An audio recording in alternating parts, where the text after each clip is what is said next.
सलाम पाकिस्तान 24 न्यूज के साथ मैं हूं महानूर अरशद और मैं हूं अली आरिफ। हेडलाइंस आप जान चुके हैं, बुलेटिन का बाकायदा आगाज करेंगे और सबसे पहले आपको बताएं, मोटी रकम पर ही नहीं क्रिमिनल्स की नजर लग्जरी गाड़ियों पर भी है।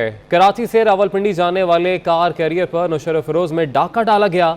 लग्जरी गाड़ी में आए डाकू कार कैरियर से 2 कीमती गाड़ियां उतार कर ले गए। चंद रोज में यह तीसरा वाकया है। क्यों ना बड़ा हाथ मारे। जराइम पेशा अफराद का मुनज़्ज़म नेटवर्क कराची से आने वाली टिप पर अंदरूने सिंध वारदातें करने लगा।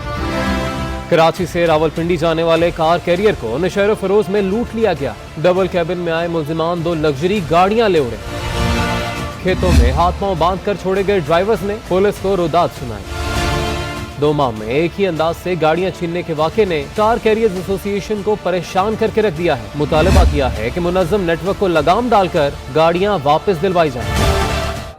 पिस्तौल ना चली या गोली फंस गई, कराची का ऑनलाइन राइडर बाल बाल बच गया। गुलिस्तानी जौहर में गली में खड़े राइडर को लूटने की कोशिश की गई।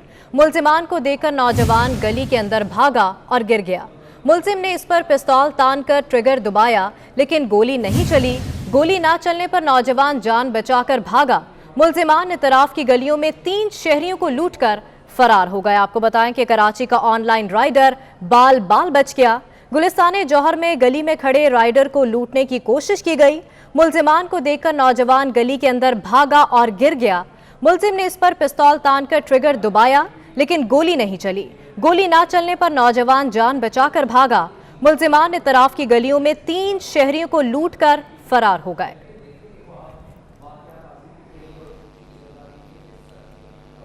आगे बढ़ेंगे और आपको बताएं कि चीफ जस्टिस पाकिस्तान जस्टिस गुलजार अहमद ने कहा है कि किसी भी गैर जमहूरी सेटअप को कबूल नहीं करेंगे। लाहौर में आसमा जहांगीर कॉन्फ्रेंस से खिताब में उन्होंने कहा कि अदालतें आज़ाद हैं और किसी में मुदाखलत की जुर्रत नहीं। आज तक किसी इदारे की बात सुनी ना दबाव कबूल किया। ये तासुर गलत है कि अदालतें आज़ाद नहीं। बताएं किसकी डिक्टेशन पर कोई फैसला हुआ हो। किसी में हिम्मत नहीं कि हमें रोके। तो एक जनरल स्टेटमेंट दे के कि अदालत हमारी यहाँ पे आज़ाद नहीं है, ये तासुर देना कि किसी के हम दबाव में काम कर रहे हैं, किसी इदारों के दबाव में काम कर रहे हैं। कम से कम मुझे कोई ऐसी इंसिडेंस का कोई याद नहीं पड़ता। मैंने किसी दबाव का नहीं लिया किसी इदारे का, ना मैंने कभी किसी इदारे की बात सुनी। मेरे को कोई नहीं बताता कि मैं अपना फैसला कैसे लिखूं। मेरे को कोई गाइड नहीं करता कि मैं अपना फैसला कैसे लिखूं। और मैंने कभी ऐसा कोई फैसला नहीं किया अपने सामने जो मुकदमे मेरे सामने आए, जो मैंने किसी के कहने पे की हूं। ना किसी की जरूरत हुई मेरे को कुछ कहने की आज तक। मैंने किसी के डिक्टेशन ना तो मैंने आज तक सुनी, ना देखी, ना समझी, ना कोई मैंने ऐसा असरात लिए अपने ऊपर। और मैं समझता हूं यही किरदार मेरे बाकी सारे जजेस का है। आज तक किसी की हिम्मत नहीं हो हमें रोकने की। हमारी अदालत जो फैसला करना चाहती है फ्री है करने के लिए, और करती है। हर एक का मुआवजा करती है जिसका मुकदमा सामने आता है। बता दे किसकी डिक्टेशन के ऊपर कौन सा फैसला हुआ आज तक। ऐसा नहीं है। गलतफहमियां पैदा नहीं करें लोगों के अंदर। मैं अपने इदारे के बारे में बात करता हूं। लोगों को गलत बातें नहीं बताएं, इंतशार नहीं फैलाएं, इदारों के ऊपर से भरोसा नहीं उठवाएं लोगों का। ये काम नहीं है। मैं ये कहना चाहता हूं मेरे भाइयों बहनों और मेरे बच्चों, ये मुल्क पाकिस्तान, ये हमारे लिए कायम और दायम है और कायम और दायम रहेगा। और इसमें कानून की हुक्मरानी है, इंसानों की हुक्मरानी नहीं है। और हमारी अदालत इंशाअल्लाह जिस तरह से हम काम कर रहे हैं और करते रहेंगे, इस मुल्क के अंदर कानून की, आइन की और हर तरह से डेमोक्रेसी की फेवर करते रहेंगे, उसी का प्रचार करते रहेंगे, उसी को नाफिज करते रहेंगे। किसी अनडेमोक्रेटिक सेटअप को हम एक्सेप्ट नहीं करेंगे। हम छोड़ देंगे। हमने पहले भी छोड़ा है। Chief justice Islamabad high court justice Athar Minallah कहते हैं कि कोई आज़ाद जज दबाव का बहाना नहीं बना सकता, ये हल्फ की खिलाफ वर्जी है। कॉन्फ्रेंस से खिताब में उन्होंने कहा कि हम सबको अपना जायजा लेना होगा, गलतियां मानने से इनकार नहीं कर सकते, रेत में सर दबाकर नहीं रह सकते। उन्होंने अदलिया की आज़ादी के लिए मीडिया की आज़ादी की अहमियत पर भी जोर दिया। Judge who's independent can ever make an excuse that he can be pressurized or influenced. Any such excuse, I'm afraid, is a violation of the oath. As a judicial organ of the state, we must not bury our head in the sand. We can't refuse to accept our mistakes. We have changed the course of history of this country. Every one of us have to look inwards.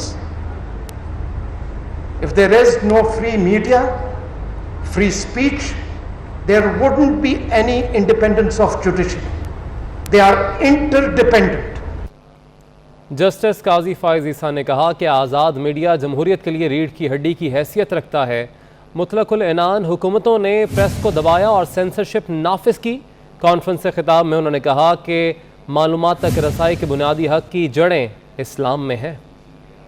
Fundamental right to information also has its moorings in Islam. The Holy Quran in a number of verses prohibits the concealment of public matters which the people have the right to know and consider such concealment to be satanic. A free and robust press is the backbone of democracy, serving both as a conscience and as a mirror. History tells us that totalitarian regimes suppress the press and impose censorship. बरतानवी high commissioner Christian Turner कहते हैं लोगों को मसाइल पर आज़ादाना बहस का मौका मिलना चाहिए ताकि वो अपनी हुकूमतों को चैलेंज कर सकें और मालूमात की बुनियाद पर फैसले करने के काबिल हो सकें, जो मजबूत, ताकतवर और आज़ाद मीडिया के जरिए मालूमात तक रसाई से मुमकिन है। No country will prosper if the potential of half its population is not harnessed. We must condemn continued attacks on minorities, their places of worship, which is unacceptable. And the judiciary's actions to counter violations of minority rights is commendable, particularly the 2014 Supreme Court judgment, which constituted a commission for minorities. I hope that legislation criminalising forced conversion is finalised to ensure children and young people are protected. And free voice is essential. People must be able to discuss and debate issues freely, to challenge their governments and to make informed choices supported by access to information provided by a strong, robust and independent media. Dissent is a sign of strength, not a sign of weakness.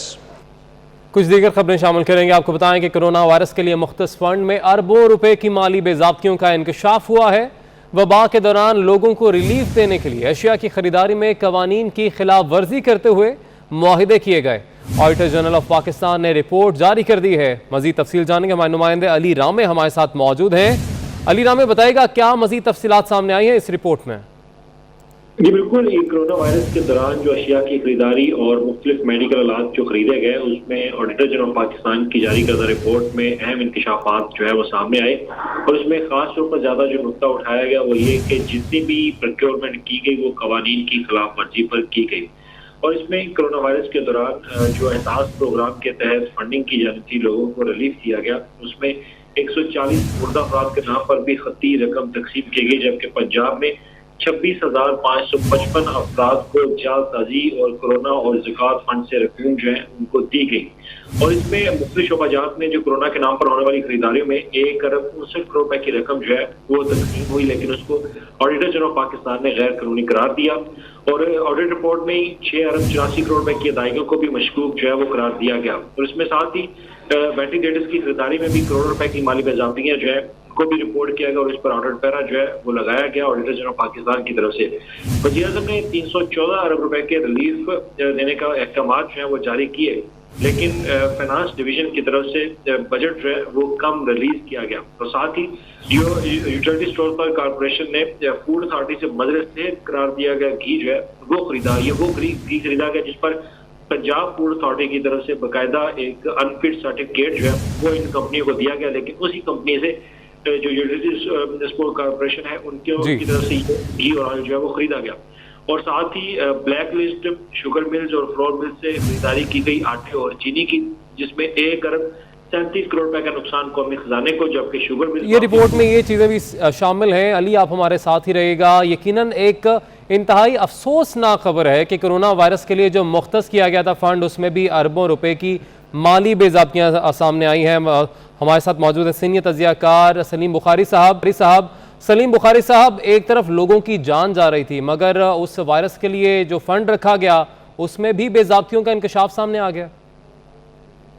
देखिए अली रामे की ये report जो है, ये मेरी तो आंखें खुली हैं, लेकिन मेरा ख्याल है जिस तक ये बात पहुंचेगी आपके प्रोग्राम की वसातत से, या हम इसको इंटरनेट पर अपनी वेबसाइट पर भी लगा रहे हैं, ये जो हुकूमत दावा करती थी एहतसाब का, जो दावा करती थी तब्दीली का, उसकी नाक के नीचे जिस किस्म की खौफनाक करप्शन की दास्तान ये हमारे सामने है कि इंसानियत के नाम पर, यानी एक वबा फैली हुई है, एक पैंडेमिक आई हुई है, और उसमें जो फंड मुख्तस किए गए हैं मुस्तहिक लोगों के लिए जिनके पास वो जाने चाहिए थे।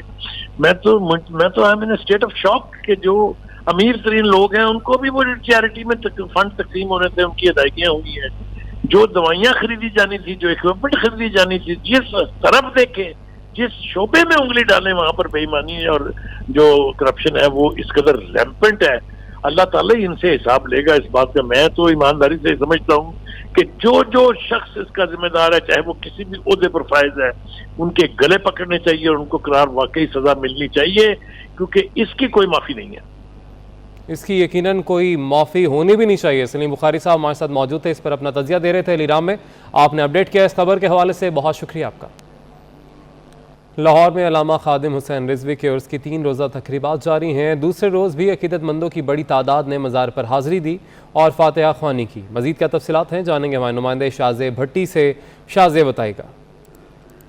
बिल्कुल, मैं यतीम खाना चौक पर मौजूद हूँ। मौलाना खादिम हुसैन रिजवी के उर्स मुबारक का आज दूसरा रोज़ की तकरीबात जारी है। TLP के कायद जो हैं वो कारकुनान के साथ खताबात भी कर रहे हैं। कारकुनान की हज़ारों की तादाद में शिरकत की गई है, जबकि जो मुल्तान रोड है वहाँ पे यतीम खाना चौक को चारों तरफ से बंद कर दिया गया है और एक बड़ा पंडाल यहाँ पे सजा दिया गया है और कायदीन भी TLP के पहुँच चुके हैं, जो कि कारकुनान के साथ खताब कर रहे हैं। कारकुनान जो हैं मौलाना खादिम हुसैन रिजवी के जो मज़ार है उस पर हाज़िरी भी दे रहे हैं और दुआएं भी मांगते हुए दिखाई दे रहे हैं। जबकि आपको बताता चलूँ कि जो सिक्योरिटी के इंतजाम हैं उनके हवाले से पुलिस की जानिब से 2000 से ज़्यादा पुलिस एहलकार जो हैं वो तैनात किए गए हैं, जबकि TLP के जो खुद के जो वॉलंटियर्स हैं वो भी सिक्योरिटी के फ़राइज़ सर अंजाम देते हुए दिखाई दे रहे हैं। 200 CCTV कैमरा से उर्स मुबारक और इस पंडाल की निगरानी भी की जा रही है। जी ठीक है, बहुत शुक्रिया शाहजेब आपका। आपको बताएं कि तहरीक इंसाफ के सेनेटर एजाज चौधरी ने अल्लामा खादिम हुसैन रिजवी के मज़ार पर हाज़िरी दी और फातिहा ख्वानी की। PTI रहनुमा ने सरबराह तहरीक लब्बैक पाकिस्तान साद रिजवी से मुलाकात की और रिहाई पर मुबारकबाद पेश करते हुए गुलदस्ता पेश किया। एजाज चौधरी ने कहा कि वज़ीर आज़म इमरान खान की इजाज़त के बगैर किसी से नहीं मिलते। TLP एक सियासी जमात है, इसलिए खैर सगाली के तौर पर मिलने आए हैं। कि 3 साल तक अपने कौमी शनाख्त के हसूल के लिए धक्के खाने वाली रुबीना को बिलाखिर इंसाफ मिल ही गया। सिंध हाई कोर्ट ने माजूर रुबीना का कौमी शनाख्ती कार्ड बनाने का हुक्म दे दिया। इस वक्त हमारे नुमाइंदे दानियाल सैयद मौजूद हैं बाहिम्मत रुबीना के साथ, उन्हीं से बात करेंगे। दानियाल बताएगा। जी बिल्कुल, इस वक्त हम मौजूद हैं कराची की बाहिम्मत खातून के साथ जो 3 साल तक नादरक के दफातर के चक्कर लगाती रहीं और उन्होंने अपनी कमज़ोरी को कभी भी अपने ऊपर हावी नहीं आने दिया। अदालत का दरवाज़ा खटखटाया और अदालत ने अब इजाज़त दी है, ऑर्डर किए हैं नादरा को कि फौरी तौर पर इनका NIC जो है वो तश्कील दें, उसे बनाया जाए। रुबीना जिन्होंने केस अदालत से जीता है वो हमारे साथ मौजूद है। मैं उन आवाम से ये कहना चाहूँगी कि कभी भी एक तो अपने लिए ना हिम्मत ना हारें, जहाँ तक हो सके अपनी कोशिश करें। देखें ऊपर खुदा है, नीचे अल्लाह के नेक बंदे, सारे ही एक जैसे नहीं होते। वो वक्त मेरे लिए बहुत मुश्किल वक्त था, लेकिन मैंने अपनी हिम्मत नहीं हारी, इसीलिए आज अल्लाह की शुक्रगुजार हूँ कि मैं कामयाब हो गई हूँ। रुबीना जैसी बाहिम्मत खातून जो है वो एक मिसाल है उन तमाम अफराद के लिए जो मुश्किल वक्त देखकर पीछे हट जाते हैं। ठीक है, बहुत शुक्रिया दानियाल आपका। आगे बढ़े। और इसके साथ ही न्यूज़ स्टूडियो से फिल वक्त इतना ही।